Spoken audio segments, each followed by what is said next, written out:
ที่10 นิ้วโยใส่เก้าน้อใส่เก้าพร้อมสีเก้าดอกอาจารย์นี่เดียวขอข้ามานำแฟนตาบอลได้เด้อพี่ปานลานนี้มีน้ำตังสอนใส่เรียเป็นสื่อแฟนจำชื่อไว้ไปหน้ายาสิมือนี่น้องแสนป้าปื้มน้องป้าปื้มสดซื่นในหัวใจเดียวลาเพชรพุ่งใส่วงการน่าได้ซอยกันในคืนนี้ลาว่าสีดีดื้อหายต้นหนึ่งปลายให้ฟังก่อน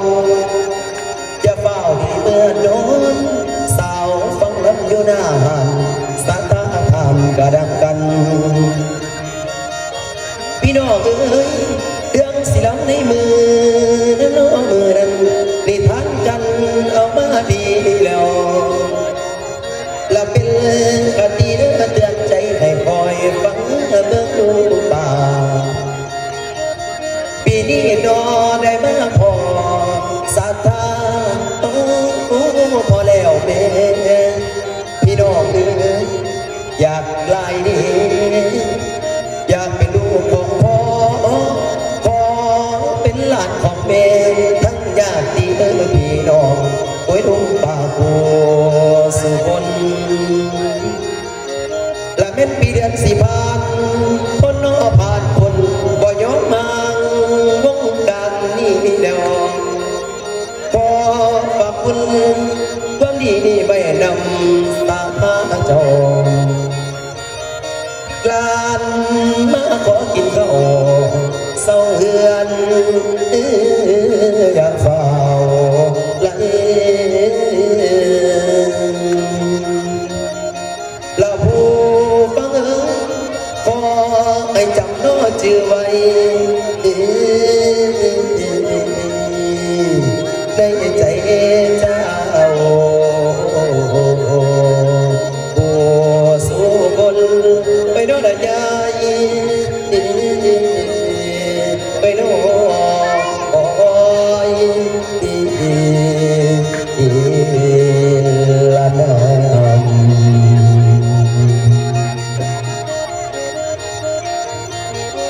เสียงกระบอกไปตามสั่งปันไหลรถอีเดบันไดลื่นไหล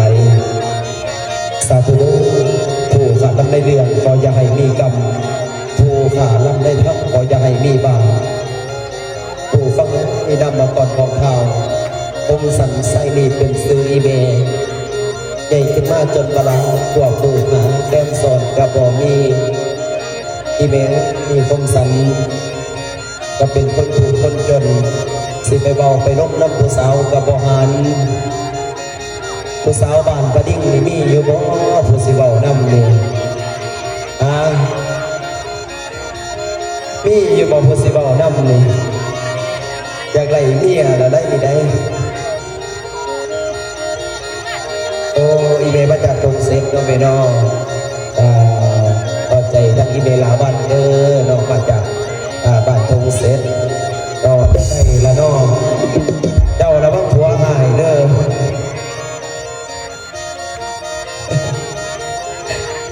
น้องทั้งเมลาวันมาจากบ้านตรงเซ็ตตรงปากซองเราเคยไปหาใส่เพิ่นบางหัวปีนี่แหละอีเมลไปหาใส่พี่น้องทางบ้านตรงเซ็ตเราขอบใจมาได้นำใจ100,000ผู้นี้บอกผู้สิเบาน้ำปัจจัยแม่นบอกจ้าผู้สาวเจ้าถ้าผู้สาวจะเปลี่ยนต่อหรอกแต่บางคมสันเองก็อาศัยอยู่กับเซียว3 คนนี่เมแต่ว่ามื้อนี้มีบุญอยู่วัดป่านพะลิงลีลาอีเมคมสันคิดว่าอยากส่วนเอาเซียวไปหาซอยกันซอยงานเพิ่นว่าสิบ่มีเงินมีคำไปซอยเพิ่นหลายกะยาแต่ว่าคมสันเองได้คิดว่าสิไปหาซอยเบียดเพิ่นพอได้ซอยเหือซอยแห้งมื้อนี้สิส่วนเอาบอกไว้ขึ้นไปซะจังได้เซียวใส่สุดนักเรียนเพิ่นว่ามาบ่นี่โอ้ยสุดนักเรียนนี่หากินง่ายแต่ว่าเซียวจังใส่อันนี้มันเรียนอยู่ไสเดี๋ยวนี้ งสี่กับสีม่วงต้นและเสียวค่ะ โอ้โหหม้อต้นเฮา ฮะ สุดหม้อต้นคนได้นี่แล้วว่า ต้นมาแต่จำปาสักคนใดนี่ ก็สิบ่เป็นหม้อต้นบ้านเฮาหรอกไอ้แม่ก็สิหม้อต้นฟังบุญบัดดักใส่ส่งปลาสักมานี่ นักเขียนแม่คู่จิตได้นี่เสียวค่ะ กูเห็นแต่อนุบาลเนี่ยใส่สุดเต็มที่เขาบ่ใส่หรอกหม้อต้นจังซี่ โอ้ยมึงไปศึกษามาแต่ใส่เสียวมีม่วงต้นเสียว โอ้ยหม้อต้นอยู่ลาวเขาบ่ใส่กาสันได้อยู่บ้านเฮา ก็ใส่มาแต่อนุบาลคนเนี่ยถึงม่วงต้นแต่บ่มีเงินซื้อขายาวก็เลยใส่ตัวเก่าเสียว บ่ผู้ใดกู้เจ้าเป็นผู้ใด แม่คู่จิตแม่คู่หอม ผมแม่กู้จิตแม่กู้หอมแม่จะมาอยู่บ่มื้อนี้ มาอยู่จังคือแจ่เลยเลยอยู่แจ่เลยแม่คู่จิตบ่เห็นดอกเสียว เป็นจะได้มื้อนี้ก็ตื่นสวยแต่ละเสียว กระตื่นสวยแต่เสียวเมื่อยนะเบียกน้ำงานเสียว โอ้ยดูกันสิเดี๋ยวนี้ที่มีบุญเสน่ห์มีบุญอยู่บ้านวัดพะลิงกูว่าสิส่วนมึงไปดินบุญมึงสิไปนับอยู่บ่เสียว โอ้ยถ้าเอาเดี๋ยวคนกูแห้งมักเลยเสียว กันนั่นล่ะเสียวเรื่องว่าเฮาสิบ่มีเงินมีคำกะยากูว่าเฮาต้องหาซอยเบียกซอยการซอยงานเพิ่นเป็นหยังเสียว โอ้ยไปแต่ไหนคือกันเลยเสียวกูแห้งอยากไป บ่ตอนนี้ผู้ฟังเอิ้นทั้งสองส่วนเอาเพื่อนลงนี้แล้วจอดอย่างสาแลไปตามทางบ่สาหันหน้าเข้าสู่งาน วันนี้ให้พวกข้าหัดมาใส่เมจำเนียม มีบุตรีสองคนได้ใหญ่มาจะเริ่มกล่าว ข้าวดีสาวงามตาดหนาดหน่อยคอยแฟนขาดกูสาแหลอยู่ผู้เดียวเฮงแดงหาคนสอนบ่มีงามตาฮับบทบาทการแสดงโดยนางเอกสาวเสียงใส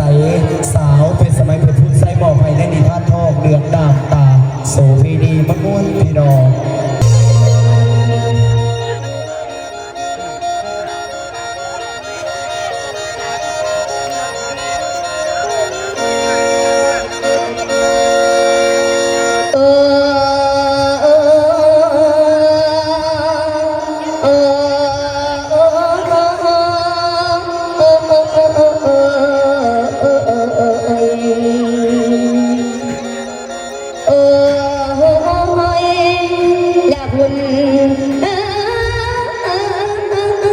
บุญบุญเอ๋ยพันมาบุญคุณนี้มันหลายปีให้คือเก่าและฝากได้เด้อฝากเสียงน้ำมูจะเอา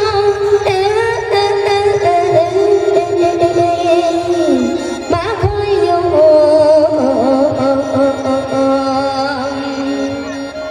ให้สวยเสียโอ้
แฟนเคียงคู่กันบ่มามา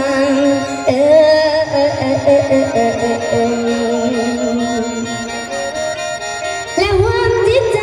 ปากันสร้างทางทีมงานในมันเก่งและแฟนเอ้ยเป็น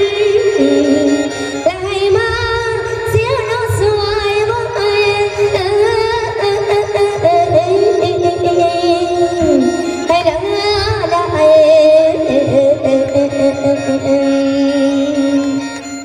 มันดังเขา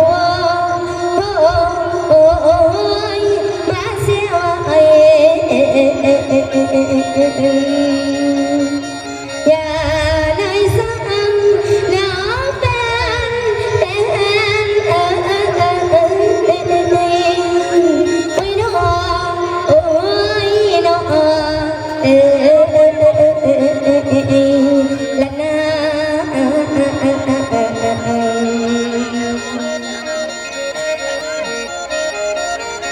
สิบนาทียมือไหวแผ่นยิงซ้ายเจ้าทุกทางและพวงงานในมือนี้สุขีล้นผู้สุคนพี่น้องเสมาน้ำตามทองเรื่องก็มีแสดงว่างามตาเองก็เลยอาศัยอยู่น้ำอีเมส่วนว่าพอก็เลยดมเสียหายแต่เสียจากแต่ล้นหน้าเดียวและก็ยังมีเอื้อยผู้หนึ่งก็คือเอื้อยกันนะย่าชีวิตครอบครัวก็ทุกข์ยากอีแม่เอ้ยมื้อนี้เพิ่นก็ได้เฮ็ดบุญอยู่วัดซะแน่เงินคำกำแก้วเอาไปกินประทานน้ำเพิ่นก็มีอยู่ดอกเด่นน้อยๆอีแม่แต่ว่ามื้อนี้เสื้อน้ำเอื้อยก็มาปรึกษาบอกกันนะแต่กันนะย่าขึ้นมาหาน้องแม่เอื้อยนี่งามตาเป็นใจยืนจมไปยังละน้องนะเอาสิบ่ให้จมจังไดเอื้อยนะฮู้อยู่บ่ว่ามื้อนี้น่ะเคยเห็นบุญอยู่ว่าซะนี่เงินค่ำกับแก้วเฮาสิไปกินประทานก็มีอยู่บ่หลายเฮาสิเฮ็ดจังไดดีเอื้อยนี่น้องๆเอื้อยว่าเงินบ่มีก็สร้างแต่ว่าเฮาไปหาซอยเบียร์ซอยงานหรือว่าไปเก็บเอาหลอกไม้หลอกตองยิบบักเบงไปถวายพระอะไรน้องนะเอาแต่สันบักใหญ่ก็ฉันเอาฝากไปหาเก็บลงไม้เก็บใบตองเมื่อไงเนาะไปน้องนะก็ฝากไปเนาะ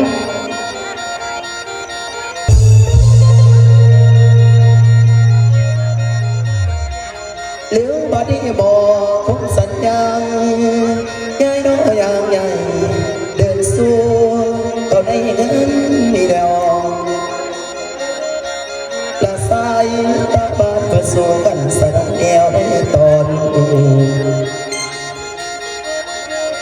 ละมาสาตีกันสุ่มเพื่อนลงเตือนนี่จอดยังทางไฟเดินหอดกำอาลังดวงเงินใหญ่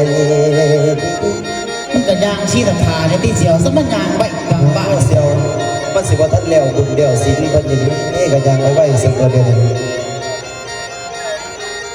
แต่เดินมาหอดตอนนี้เนาะตอนนี้สายตาซองก็มองหาอีแนว ท่านตัดก็สิเมื่อไปนี่คือบ่ขี่รถทางมันแดดเลย โอ้ยครับมีรถอยู่บนส่วนมันมาสำรองกูมาผู้เดียวก็ได้ดอก โอ้ยเห็นแกโตที่นอกบักคาแหละ และเสียวถึงบัดบากันหน้าร้านอาลังทุกอย่างในวันนี้สุดที่อยากมาสวยลงเอื้อนดีมาสวยและผู้ฟังบอกคมสั่นบานคนสวยเตรียมเป็นดูขันกำพาคนสวน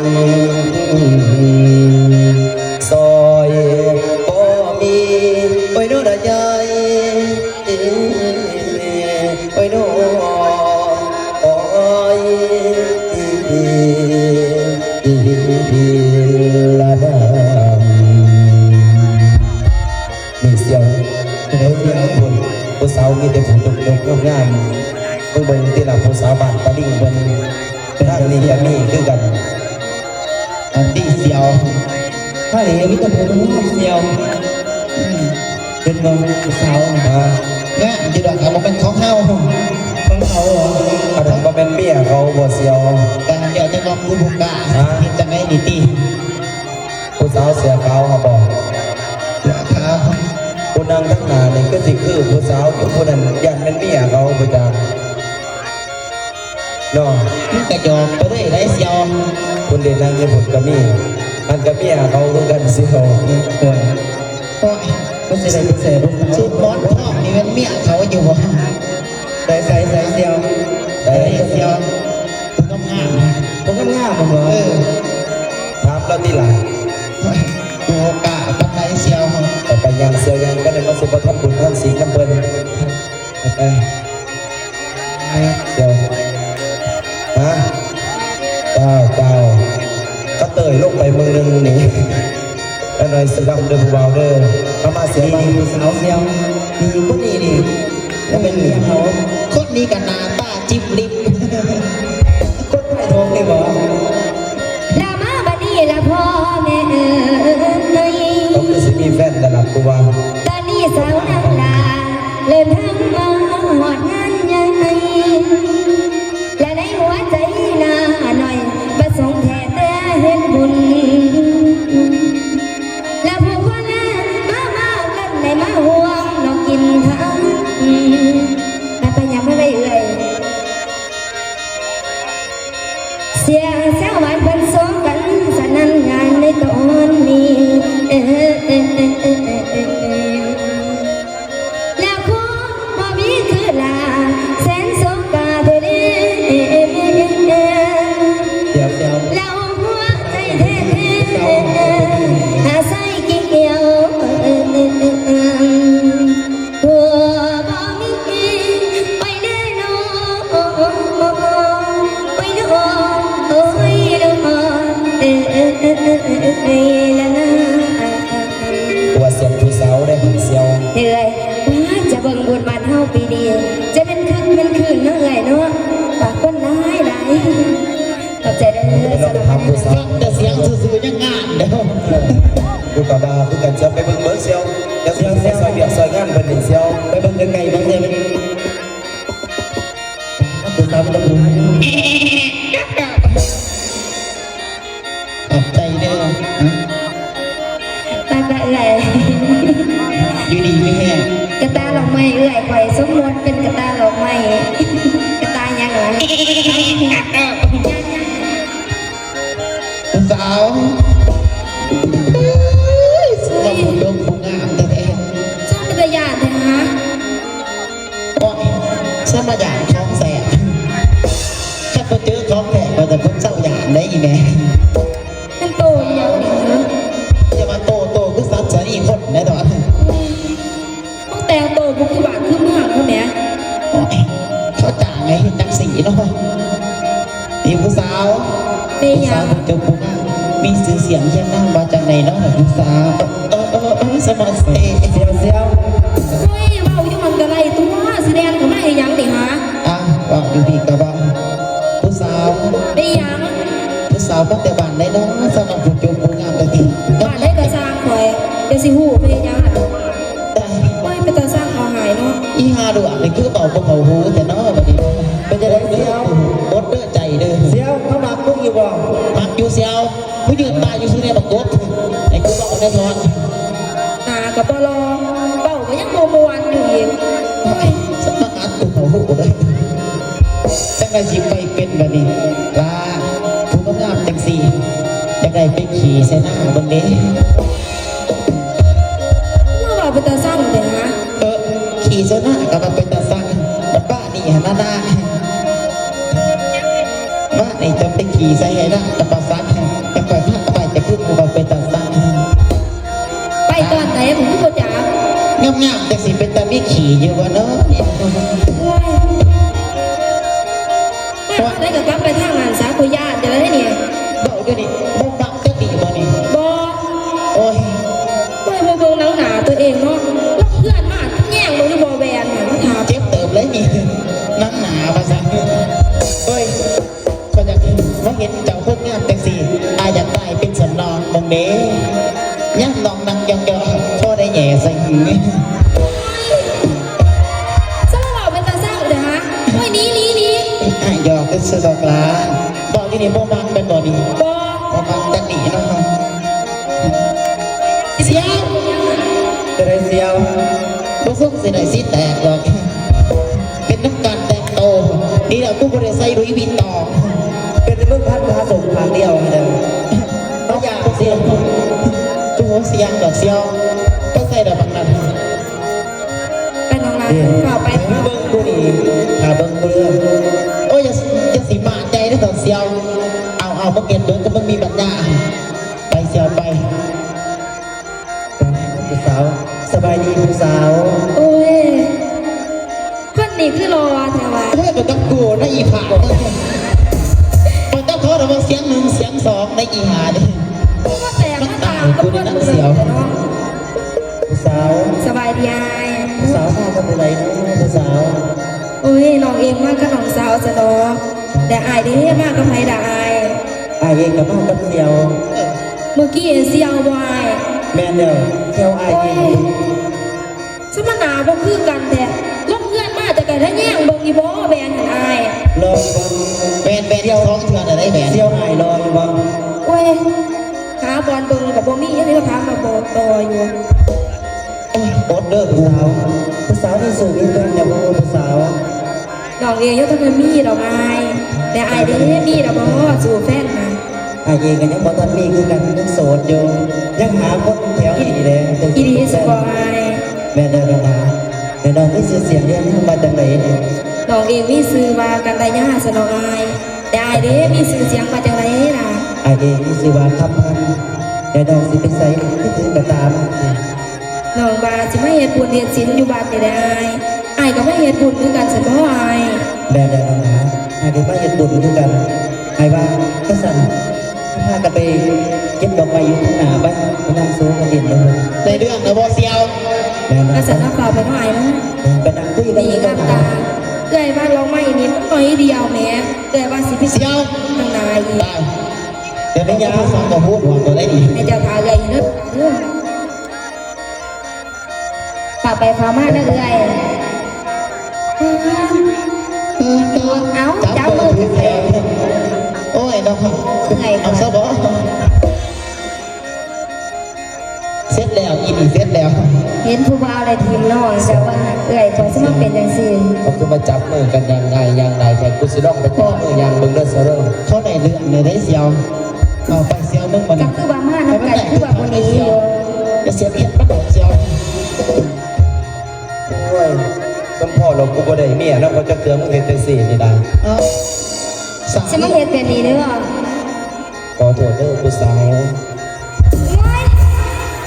เฮ็ดต่อได้อยู่คือบ่เพิ่ง จะไม่เฮ็ดจังซี่วะเนี่ย ขอโทษผู้สาวด้วยว่าโมกันน่ะมันเป็นคนบ่พ่อปานใดซั่นดอก แม่นซะบ่ แม่นล่ะผู้สาวอันนี้ผู้สาว พวกเกี่ยวต้องกูเรื่องตัวนี้ ไม่เห็นจากสีปลาล่มเนี่ยเจ้าทำพิษสอบกระโดด ก็ยังว่าแล้วจะเฮ็ดให้มันขึ้นมันสิยากผู้สาว มาจากไหน ไอ้ขอโทษเด้อมึงเรื่องนี้ไอ้บ่ได้ตั้งใจสะดอกเตะสะดุดซื่อ เมนดีสบาย ๆแม่นนี่เป็นผู้สาวมากับไผเนาะมื้อนี้ ก็จากสีดอกนอนนี้มากกับเอื่อยสนองเอื่อยคือไปมื้อนึงนี่นะ เอ้ยเจ้าก็บ่ไปมื้อนึงนะโอ้ยไปตีหลังเฮาไป เอาไปใส่ โอ้ยเสียวบ่ทำไมจักสั่นได้เสียวรับจีบกันก่อนเสียว ดิส่วนไปใส่ เอาเอ้ยเจ้าคือจังยังจุงแขนไปง่ายๆอยู่บัดน้องคือสิยากแท้ปะติ โอ้ย ปะติเฮา บ่อยากลงทุนพอดีไรพอดี อันนั้นก็เอื่อยเนาะอันนี้ก็น้อง อ๋อ คนละพ่นกันแหม่ กระดูกพ่อแม่เดียวกันคือเก่าบ่แม่นบ่ซะ มอเอื่อยเขาว่าให้ทาอยู่นี่เขากระทาเฮ้ยอยู่นี่ดา อันนี้ให้ถามอีกเด้ ถามว่า มีสู่มีแฟนเราไปเดี๋ยวนี้ โอ้ยก็ได้ใหญ่มากน่ะบ่เคยมีผู้บ่าวมาโอบมานุ่มดอก บอกอีดีบ่เดี๋ยว บอ นี้ กอีดีล่ะเนาะ คนสันเสียหายบอกเพิ่นบ่อีแม่คนสันแม่เป็นคนถูกคนจนแต่จังได๋ก็น่าสิรอกเบาเพิ่นก็ได้ จะไหนได้ แล้วบัดนี้ฟังก่อนนางไงเด้อ ฟังอยู่ ละไลไม่เห็นโซฟาโนโซฟายอดสังอากันละสีเดียวละงามพอบัดเทพีเทพีกาเพนเทโนรอง เจ้าสั่งมาปากหวาน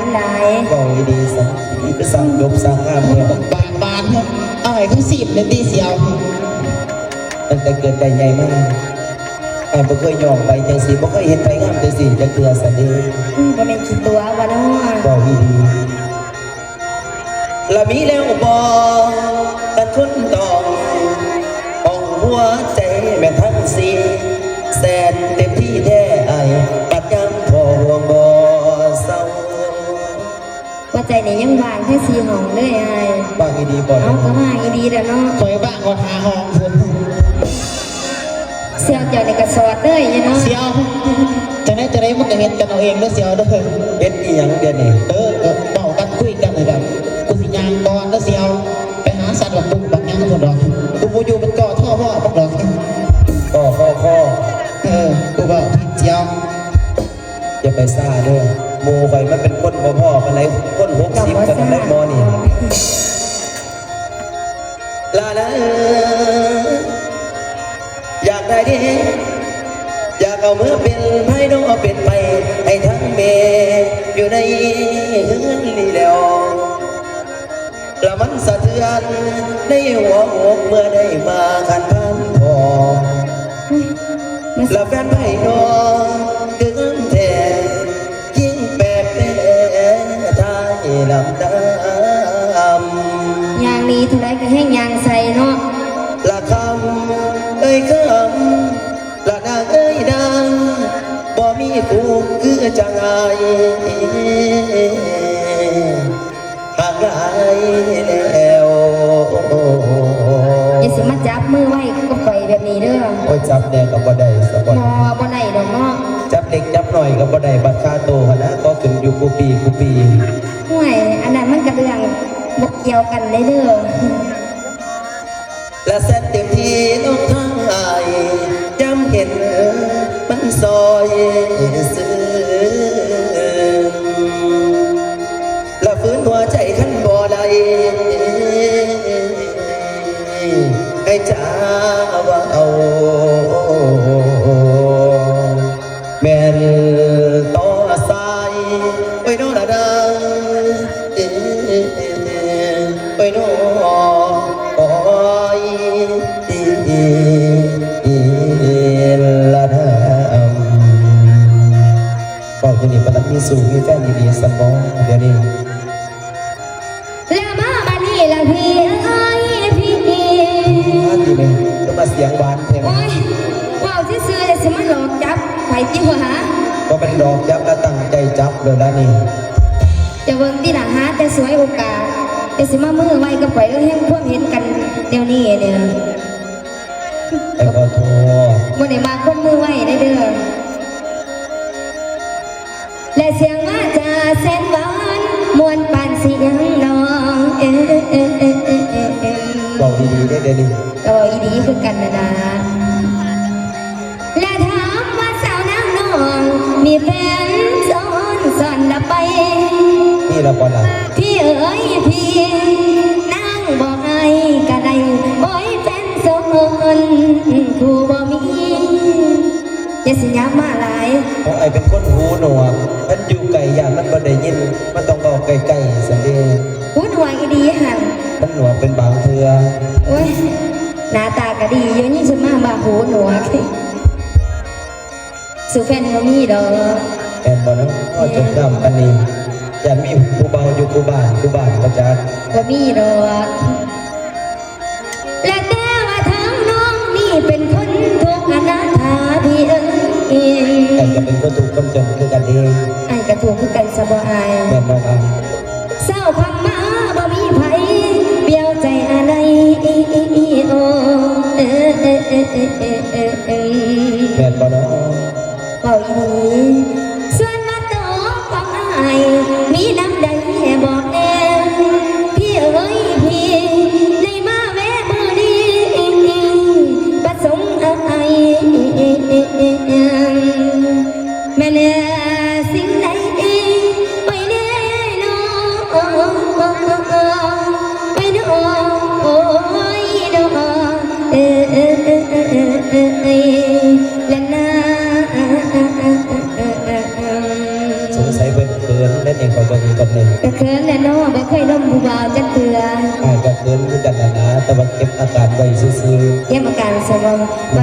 ายน่ะซื้ออิหยังบ้านเมืองอยู่ไสบอกน้องในติลา เร็วบัดนี้ฟังก่อนคำคำและนำมาก่อนฉันของอายคมสันสายนี่แม่นซื้อไอ้ซื้อคมสันสดี ไปซื้อคุ้มสันสบายป้า ละใจขึ้นมาบัวเปิดอาแฟนเกี่ยวกับบอมี ก็บ่อยากเสือปานใดแล้วก็หน้าตาดีปานดีว่ามึงยังรู้ทั้งมีแฟนอยู่ ละไม่น้องมือนี่น้องมือนี่ใจสังคิดบอกคือล่างนี่แล้ว มันเป็นจังไหนเดี๋ยวนี้ มันเต้นอยู่ตึกอยู่เดี๋ยวนี้ จะมาสั่งเบาเถอะเนาะ ลาดาอย่าเบาสั่งเด้อดังเด้อดังสิคอยจากขันน้ำนองละอยากไหนอยากเอาเมื่อนอนในห้องเอื้อนตองฝากไม่ไปหมอคมสันนี่ถูกให้ท่านดองสิบัดใด เราบ่เคยตีเราก็ถูกคนจนนั่นอาย บอกวิธีบอกได้ คอยดี เป็นคนจบคนงามกันสิแต่เกิดได้ใหญ่มากว่าถ้ามีผู้สาวมาบอกนำกันเจือที่เดี๋ยวนี้ ก็ความจริงเนาะก็น้องก็เป็นคนทุกข์คนยากคือกันเด้ ละไม่แล้วอายดีปึงอยากขอห่วงฉันทวงที่ห้องนี้แล้วเอาเมื่อนอนอยู่ในเอือนบ่สะเทือนในตอนอื่นหากดีจริงมาบอกสิขอเอาเมื่อสอนก่อนละนางเอ้ยนางละคำเอ้ยคำกันบ่มีขนมผู้สอนอยากนอนกิ่งกอมอีนางไปโน่นนางไปโน่คอยละนางโอ้ยเดี๋ยวนี้กำลังเกลียดไอเป็นคนถูกคนจนเสียหับได้หรือพอเดี๋ยวนี้ บ่เคยรังเกียจเอาอาย สัมปนำสู่แฟนกับบ่เคยมีเพื่อพวกมาลมสาวเป็นเพื่อแหลกสันเดนี่ แล้วมาบัดนี้ล่ะพี่เอ้ยพี่ ว่าจะไง ได้สั่งมาปากเกี้ยงมาบอกห้ามน้อยหลาย แต่คนมันหักเนาะ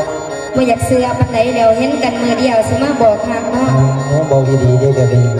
ดินน้ำซ้ายก็คือกัน มันเปลี่ยนแปลงกันใน ไอ้ผมเปลี่ยนบ่แปลงดอก และยานแต่ใส่มาลอเพราะได้กินกับบินเซลพี่เอ๋ย ผมเป็นไปสั่นดอก เปรียบคือแมวมาดักกินเน้องปลาอย่างได้กินเดวกะเซลนี้ไอ้บ่เป็นจังสันที่อาย ไอ้ผมเป็นไปสั่นดอก แล้วเอาปากหวานปาร์ตี้เสื้อในบ่นอคน เสื้อลวดเบาดีๆเดี๋ยวนี้ ตัวผู้สาวมาได้ทั้งเม่นบ่นอทั้งอายมีแต่เขามาตัว ว่าแม่นจะเป็นตัวเขาก่อนบ่ อ๋อมีแต่ผู้เขามาตัวหรอกนี่ละบ่เป็นจริงเลย และเห็นมาได้นะได้เสื้อในบ่นอมาจากยันใส่น้อยใจปวง เสื้อลวด และยานมาลุกวงหลอกหล่อแม่นจริงบ่ว่าหักนาง ทักดีๆเดี๋ยว ทางอี นี้ ดีแมันบ่จักเปอร์เซ็นต์ ผมเป็น200แล้วประเดี๋ยวนี้ อู้200พุ่นน่ะ มาเห็นกะไปเป็น100แล้วดิเลยว่าเอาน้ำนี่ก็200อยู่ได้นี่ นั่นยังบ่เชื่อเลยเนาะ เป็นสักขีพยานน้ำกันเด้อ200พุ่นเด้อเพิ่นว่าอ่ะ น่ะ มาว่าจังซั่น และคันแม่นใจอ้ายว่างให้บอกแม่เนาะมาขอ บอกดีๆเด้ เอาก็ว่าอีดีน่ะเนาะว่า สัญญาก่อนบ่ได้บ่ได้นะ สัญญาบ่ แม่น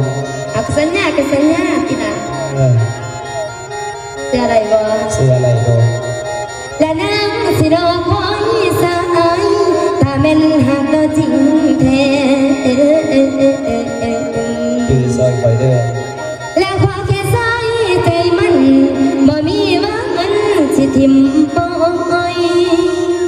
ใจของน้ำน้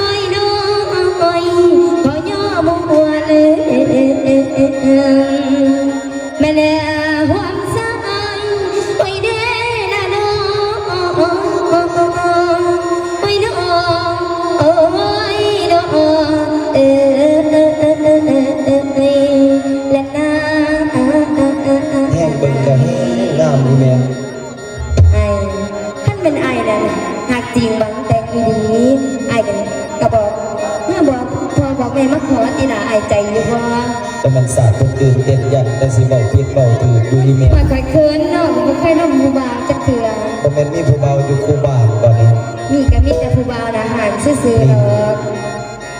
นี่งามตาดอกไม้ แต่อาย สิ่งที่งามตาบ่มันเป็นความจริงอีหลีแม่นบ่ ก็เป็นความจริงแหละเนาะ แต่ว่าไอ้คมสันน่ะเป็นดูกำพร้าซะนี้พ่อแม่บ่มีแต่ว่าถ้าว่างามตาบ่เชื่อนั่นผมกันสิเอาเท่าเอาแก่ไปสู่ไปของงามตสิว่าจังได๋ โดยอายให้มันอายบ่อีดีนะอายก็มาของามตาเลยอายเงินคำกำแก้วงามตาบ่เคยเกิดดอกเพิ่นสิทุกข์ขอแค่เฮาสองคนหักกันงามตานี่ก็เสื้ออายละอายว่าแต่อายน่ะบ่ตัวงามตาน่ะ งามตาดอกลาแต่ว่าอ้ายยังบ่ทันเชื่อปานใดซันเดย์อยากงามตาตัวอ้ายซันเดย์เดี๋ยวนี้ คือว่าบ่ทันเสืออยู่ จักแล้วดอกมันจะเฮคันหมากไปแล้วงามตามาตัวอ้ายไอ้สิบ่อายไทบ้านเพิ่นเมืองเพิ่นบ่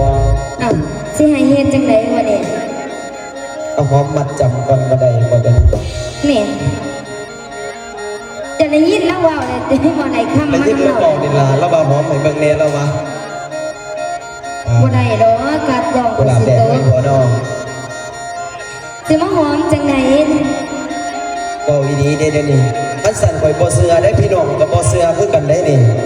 มันบ่ได้หอมก่อนเนาะมันบ่ได้หักก็ดอกข่อยว่า สิมาให้หอมจังได๋อีแม่แล้วก็หายตัวก็บ่ฮู้ อ๋อแล้วสิฮู้จะได้เฮาอยู่แต่สองคนเฮาเนาะ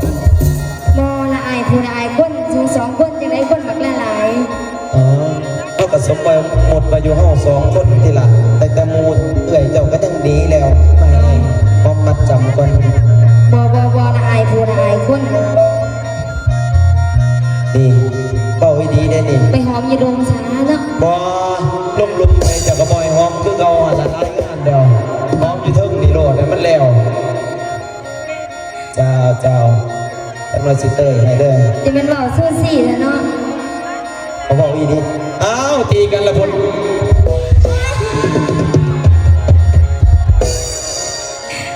เป็นตาสร้างอะแต่ช่วยโอกาสใครทนายเจ้าเนี่ย โอ้ยอย่ามาบอกสันหอมบอกบ่ถือซ้ำนี่งามตาไอ้กระจอกไปแต่สันหลาขอโทษหลายๆแต่ว่าเดี๋ยวสิไปสู่ไปขอไอ้ให้คำมันสัญญาว่าไอ้สิไปของานตายดีได้อน้องหลานเด้อ ได้อายงามตาสุดท้ายได้อายเด้อ ท่านสั่นไอ้บ้างเขาพากันกลับบ้านกันน้องหลานเนาะตอนนี้ผู้ฟังตอนนี้ทั้งสองเอากันซ้อนเป็นผัวเมียนอนซ้อนกิ่งกอนสาเล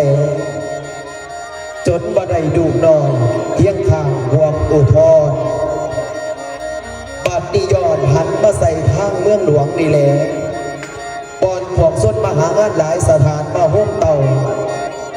บัดนี้หันนี่ท่านมาเขาเสียกำพ้นสิเบาวาสาแหลใหญ่ขึ้นมาขาดผู้สอนหาแฟนเกี่ยวกับบอบีบัดนี้หันมาหย่อนบนกำทางฝ่ายเสียกำพ้นอิทธิพลผู้เงินหลายมาแต่สาวถูกวัดมือเขาเป็นคนหัวดื้อมีเงินขับบอยานย้อนสาแหลมาถึงตอนบัดนี้สิยาเบาว่าจังใดเสียกำพ้นทำบทบาทการแสดงโดยพระเอกหนุ่มเสียงตรงสเปกเปล่าเอกเป็นผู้ใส่บอกให้ในนิทานทองเรืองน้ำตาโซฟีนีมะม่วนพี่น้องฟังลองฟังลำจากเด็กจากหน่อยโอ้ตะกอนอย่าอายอย่าเสือจอนคอยไล่ถ้าน่ะคอยจอนขึ้นมันสีบกเป็นตะบึงเลยแม่นละบ่หนึ่งแม่นระยับมาสิไก่ขั้นเงินหันหาวใส่อยู่ดอกแนวมาหาเงินบ่ได้มาหาแนวใหม่กุหลาบแดงเดี๋ยวจัดให้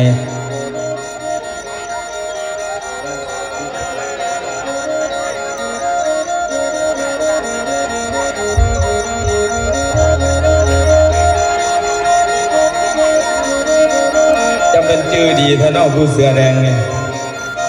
เพิ่งสมมันขี้ให้ดึงขึ้นยังไงจังหน่อย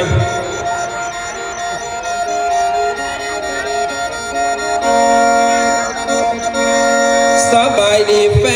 นทุกท่านนั่งรอเบิ่งผลงานอยู่หน้าห้านแฟนคอยสอบเฮ้ยจักหน่อยก่อนที่ใจเย็นๆเลยสิละน้องไงล้ำบ่ท่านคอง ยังบอกเก่งกายังเฮียนหูต่อเติมพ่อแม่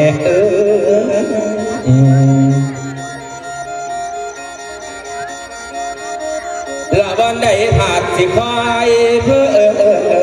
มอยากไปก็บ่ยากหรอก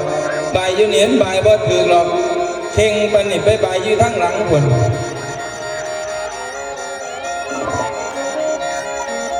ละวันใดผ่านสิคอยเพิ่มเสริมแต่งให้เนียนหูซอยอุ้มสู่ในเด้อแฟนทั่วแดนให้เที่ยบละเสียงแหบจางอภัยด้วยฟอนบ่สวยไรสัง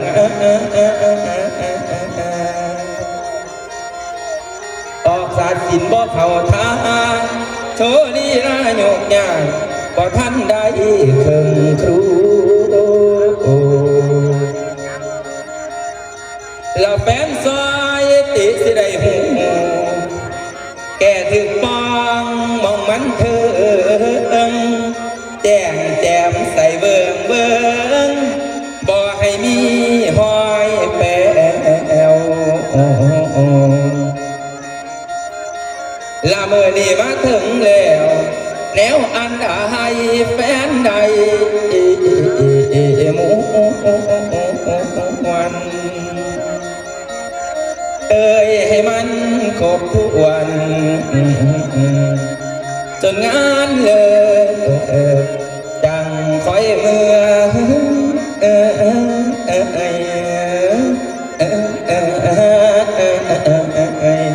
แฟนฟัง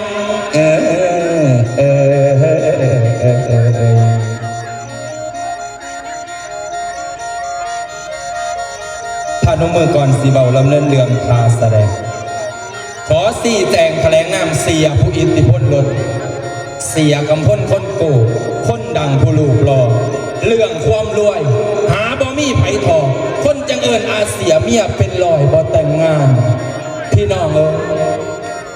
การค้าขายประเวณีถือว่าเป็นอาชีพที่มั่นคงคนค้าคนขายกับพ่อเห็นเทิงมีแห้งเทิงได้เงินว่าจะไหนยาพี่เจ้าก็จะเนาะมันเป็นจะได้นี่พูดนี่พูดเสียชีบัวนี่ลูกเมียผู้ไรเอาเมื่อไหวเนี่ยเด้อหมายขันยางมาลกโศกเสกเนี่ยนี่เขาดึงไปนี่แล้วจ่อยได้นี่แน่60โอ้ยขอตรวจนำเด้ออีพ่ออีแม่ในเรื่องอันรวยอยู่หรอกแต่ว่าตัวจริงอันถู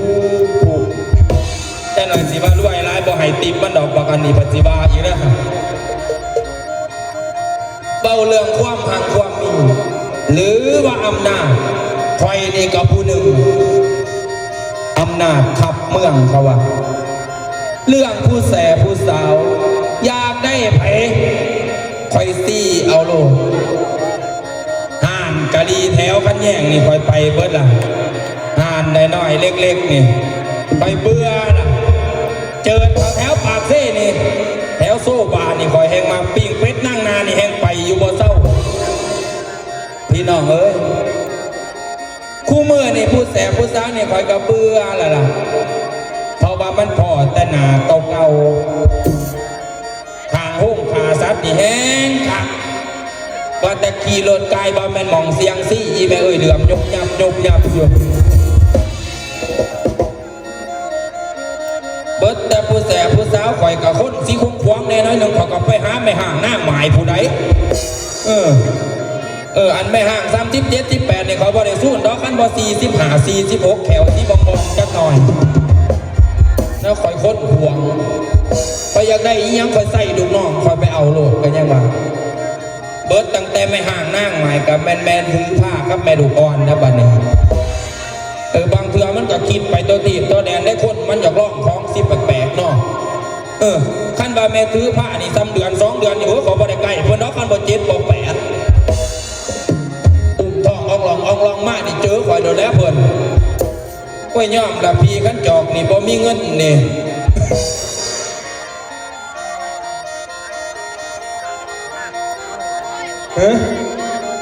แม่ลูกอ่อนไปนี่ละแห้งเอา อันนี้แม่ลูกอ่อนบ่นี่ผัวป้าอยู่บ่โอ้ยผัวป้าขอบ่มักกันได้เบ้อขอมักคนมีผัว เจ้าหันป้าผัว อันนี้คือแน่เบิดแต่ไม่ห่างนางหมายเบิดแต่ไม่ลูกอ่อนจอดไปใส่แม่ยุกอ่ำผู้ใดก่อนโอ้เนี่ยคนมันเป็นของขวางกันยังวะแม่ยุกอ่ำนี่2-3คืนนี่เขาบ่ได้ใกล้ดอกเพราะว่ามันมาท่านได้มินขีดซีไฟผู้ใดอยู่34-15คืนนี่คอยไปจัดมาโหลดกันยังวะออกจากไปว่าเบิ้มมาหาคอยพอดีเลือดมันตุดพอลูกอ่อนเอาไปขายสีหมูอยู่ตลาด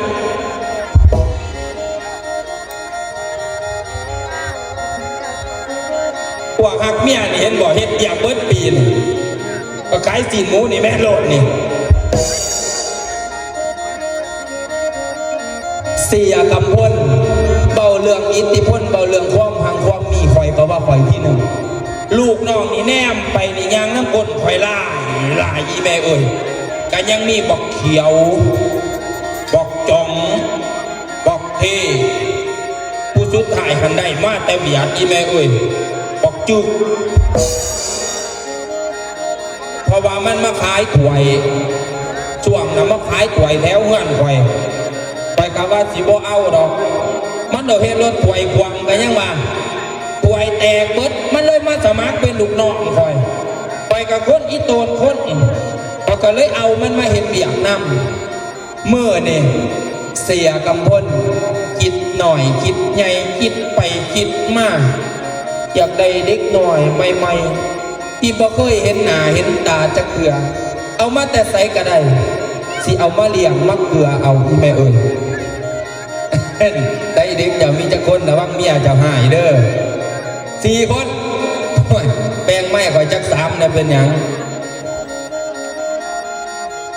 คอยเองก็เคยหามากับเจลำไยเราเป็นแม่เราเป็นเจ้าของห่านกะลีก็สิได้จักกับเราขย้อนคอยไปใส่บริการกันยังว่าสิส่งเงินให้เราจัก20 ล้านให้เราไปหาเด็กหน่อยมาให้คอยเบื่อละอีหน้าเก่าๆนี่ที่อยู่แถวคันแย่งนี่ลูกน้องกันจังมันไปแม่มันทั้งไหนขึ้นไปแม่มึงยังไม่มองกูอยู่มองหันมันจะเหมาะสมกับว่าเสียยังไงล่ะนี่แม่นมูสูบเป็นจังไหนคือมากสามากเงื่อนแต่โอ้ยบางอันนี้มึงไปฆ่าสงสารอยู่บอกคือนานมากแค่นั้นบรรยายแต่กับบุญจึงทะละใส่ล่ะกับบักจองอีกนั่นใส่บักจองมันคือบ่ทันมาอยู่เดี๋ยวนี้มันเป็นจังไหนจองขึ้นมาหาเสียกับพูดผู้ซัวซาเนี่ยแล้วเอิญละเดียวนี่ขึ้นมาไว้บักจังบักพอมึงบอกบักพอมึงผีตายพี่น้องเจ้ามึงจะเป็นสารมันโทษเลยเล็กน้อยพวกขี่รถมาทำกันแต่แท้พอขับมากกับแป้งเขาหนาเป็นบ้าจนเบิดบักกระโพดเลยบ่จักหน่อยจักไงกูมันเสียวหัวหน้าวงมึงจักท้องพูดเดินออกไงเสียวหัวหน้าวงก็สิเป็นหยังเมื่อนี้มึงแสดงเป็นลูกน้องกูมึงเข้าใจแล้วบ่เสียวอีแล้วผัวอีปูเป้ก็มาว่ากูเสียว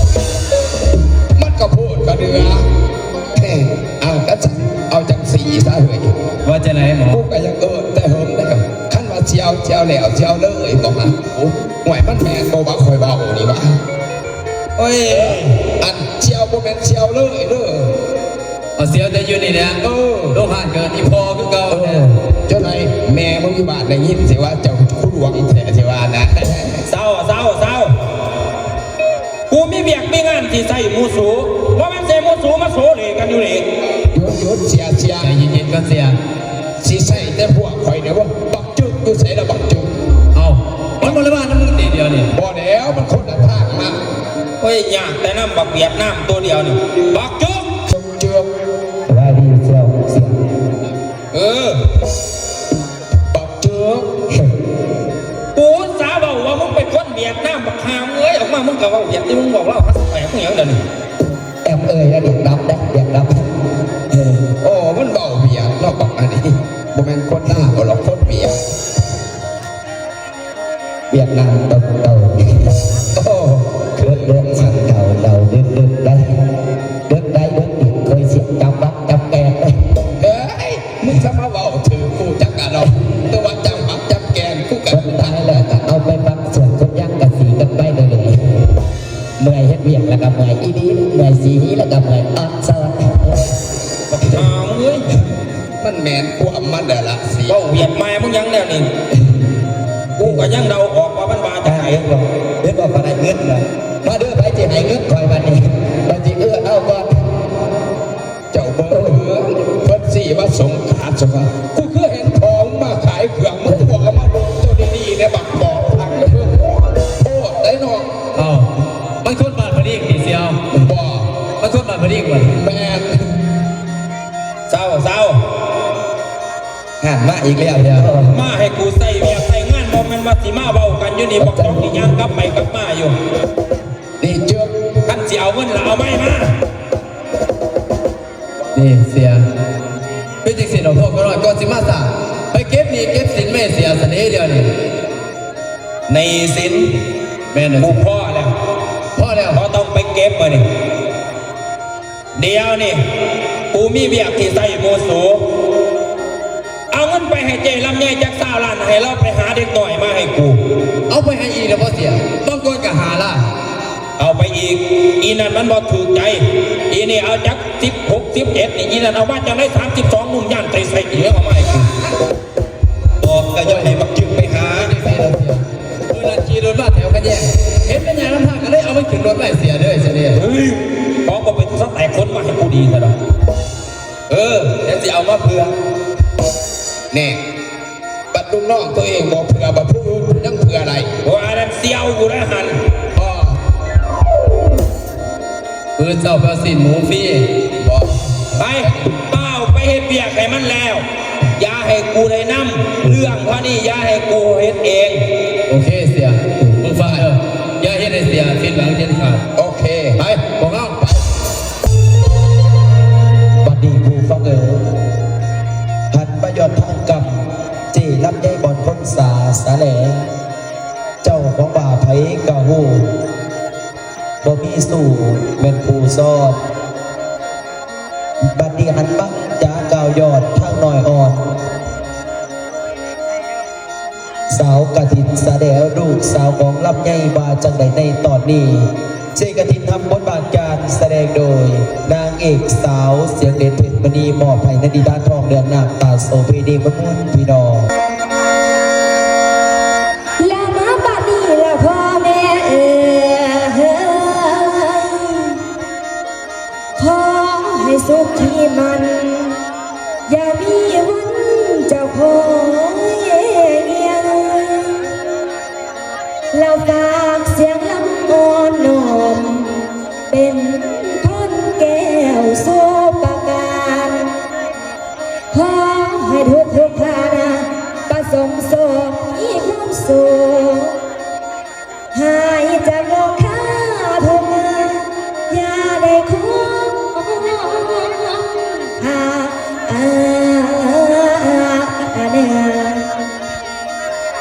แล้วแม่นาทางเหนือหรือทางใต้ไปทางใดก็แล้วแต่แล้วแม่แม่พ่อแล้วแม่ทุกซ้ำสั่นให้ยืนมันอย่าด่าสีฟังดีๆให้อยู่ยังสะกิดยัวน้อทางตาให้นำมาสู่สังสองเล่ดวงยาม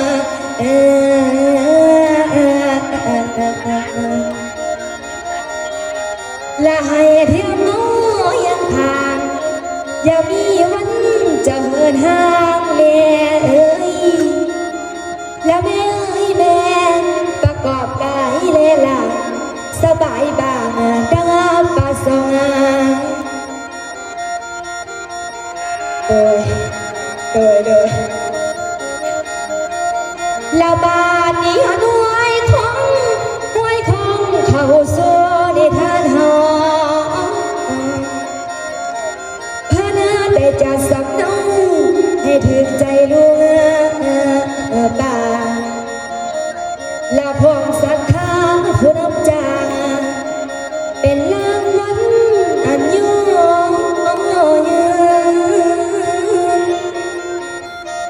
แล้วแม่เอ๋ยแม่และหอดยามเศร้าเมื่อดาเป็นจังใดให้สวยยอมท่านบอกพองให้สวยเตือนหน่อยเด้อน้องโอ้ยน้อโอ้ยน้อนะ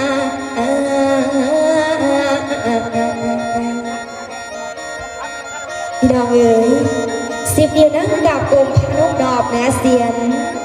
เยี่ยนจากอาจารย์ทั้งหลายผู้เพิ่นมีความหูเยี่ยนจากผู้ศึกษาหน่อยผิดไปอย่าได้ว่าพี่น้องเอ๋ยขอเฮ็ดใจจากศรัทธาให้สติสวยยอปรับปรุงสร้างอีกต่อไปสมบูรณ์นั่งไปตามเรื่องบอกเพื่อนใจเมตแต่น้อยสาวกระถินไปซื้อไข่อยู่ในเรื่องพาแสดงกระถินเองกับเป็นลูกของเจลำไย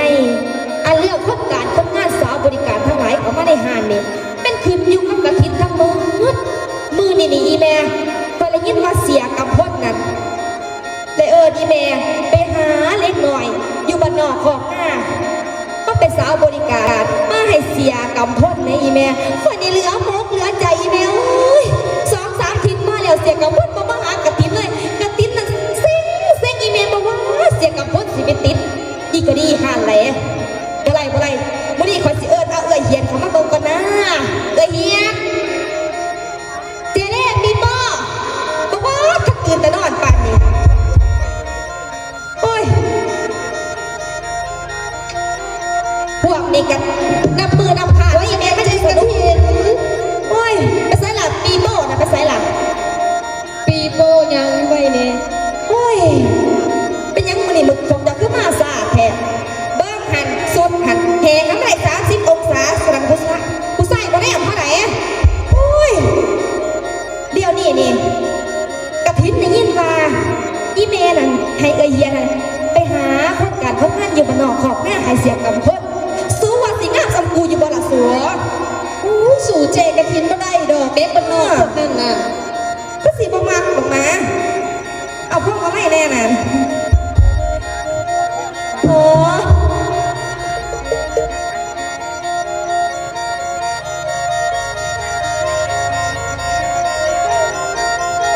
โอ้ยไม่กระเด็นนี่